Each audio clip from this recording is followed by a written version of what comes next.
Enquanto o mundo olha para tanques na Ucrânia e imagens de destruição, uma outra guerra acontece nas sombras. Israel e Estados Unidos lançam ataques eletrônicos contra o Irã, derrubando sistemas de defesa e silenciando radares. Na Ucrânia, duelos cibernéticos cortam energia e desinformam milhões. Você sabe o que está por trás desses ataques silenciosos? Linhas de código que infiltram satélites, vírus que destroem redes elétricas, bots que manipulam eleições. Essa é a guerra invisível do século XXI. E neste vídeo, você vai descobrir como ela funciona, quem a trava e por que ela pode decidir o destino das nações. Guerra híbrida. A evolução dos conflitos.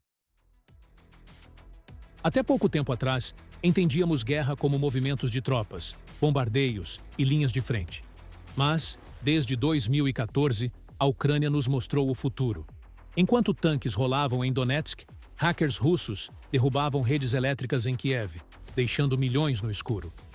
Hoje, grandes potências combinam o poder militar tradicional com táticas digitais avançadas. Nasce assim o conceito de guerra híbrida, onde o campo de batalha se estende do solo aos cabos de fibra óptica.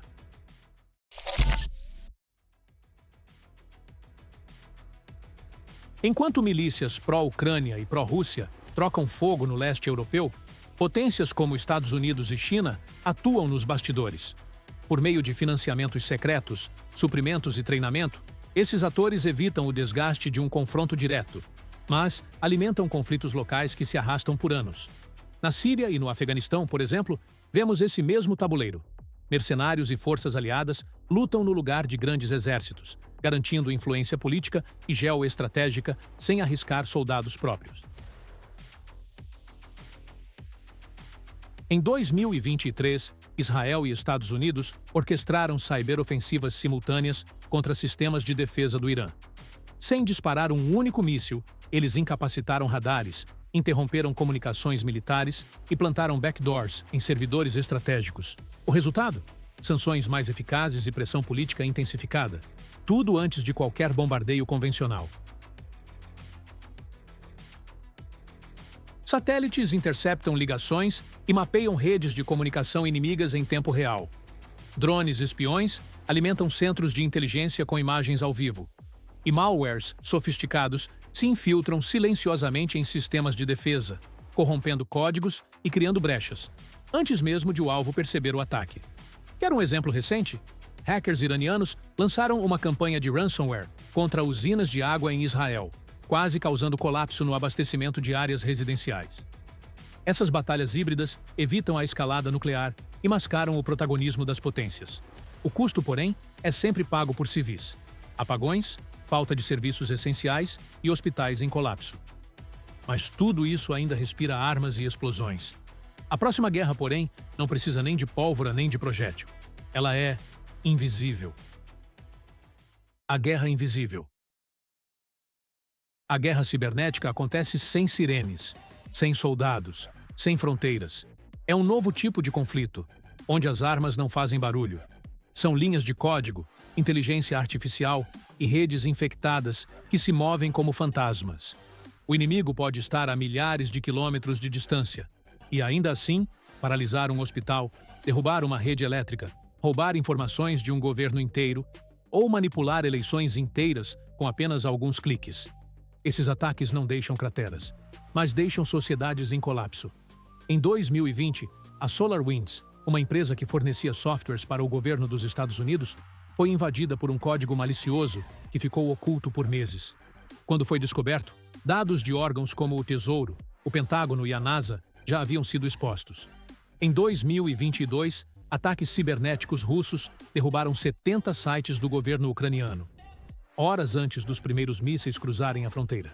E o mais assustador? Na maioria das vezes, você nem percebe que está sendo atacado. Um malware pode dormir por anos dentro de um sistema até ser ativado, no momento certo, no ponto fraco exato. Não são apenas computadores sendo invadidos, são democracias, economias, hospitais e até mentes. Mas quem está por trás disso tudo? Quais países dominam esse novo tipo de guerra? E o quão poderoso é esse arsenal invisível? O arsenal digital. Quem são as superpotências cibernéticas? Os exércitos mais temidos do século XXI não usam camuflagem nem tanques. Eles usam código-fonte, inteligência artificial e uma conexão segura com a internet. Hoje, as maiores potências militares do mundo investem bilhões em batalhões que não disparam balas, mas conseguem derrubar governos inteiros com um único ataque digital. A máquina mais poderosa do mundo também domina o mundo invisível. Através da NSA, do US Cyber Command e da CIA, os Estados Unidos operam um sistema de espionagem e ataque global, capaz de rastrear, infiltrar e desativar alvos em qualquer lugar do planeta. O caso mais emblemático foi o vírus Stuxnet, desenvolvido em parceria com Israel, que sabotou as centrífugas nucleares do Irã em silêncio. Nenhuma explosão, apenas colapso interno. Com um dos maiores exércitos cibernéticos do mundo, a China não mira apenas na guerra militar, mas também na supremacia tecnológica. Grupos como o APT-10 e o APT-41, ligados ao Exército de Libertação Popular, já foram responsáveis por roubo em massa de propriedade intelectual. Vacinas, chips, armas, softwares. O objetivo é claro: acelerar o crescimento da China, usando os dados dos outros. Na guerra da informação, ninguém joga como a Rússia. Seus grupos de elite, como o APT-28, Fancy Bear, e o APT-29, Cozy Bear, atuam com precisão cirúrgica. Desde 2014, a Rússia tem usado ataques cibernéticos para desestabilizar países. Derrubou a energia da Ucrânia, invadiu redes da OTAN e é acusada de influenciar eleições nos Estados Unidos e na Europa. Mas a arma mais poderosa de Moscou talvez seja a desinformação em escala industrial, capaz de inflamar sociedades por dentro, sem mover um soldado. Pequeno em território, gigantesco em cyberpoder.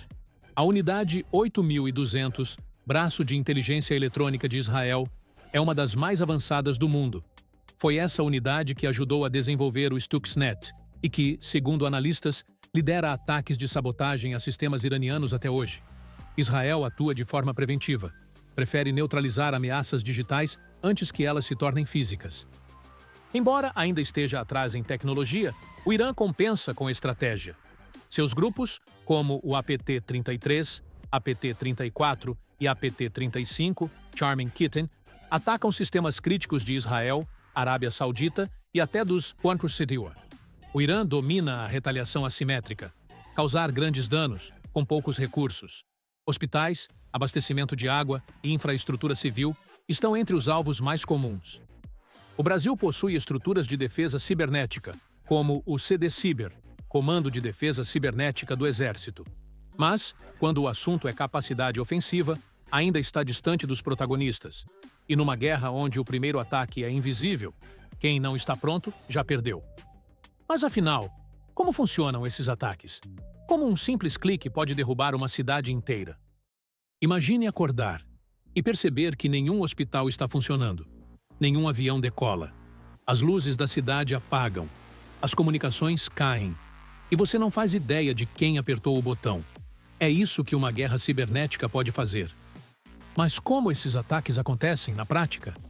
Na maioria das vezes, não envolve um filme de ação, mas sim linhas de código invisíveis que entram sorrateiramente nos sistemas mais críticos do país.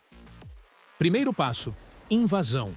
Hackers usam técnicas como phishing, malwares ou falhas de segurança para entrar no sistema. Às vezes, tudo começa com um simples clique errado de um funcionário desatento.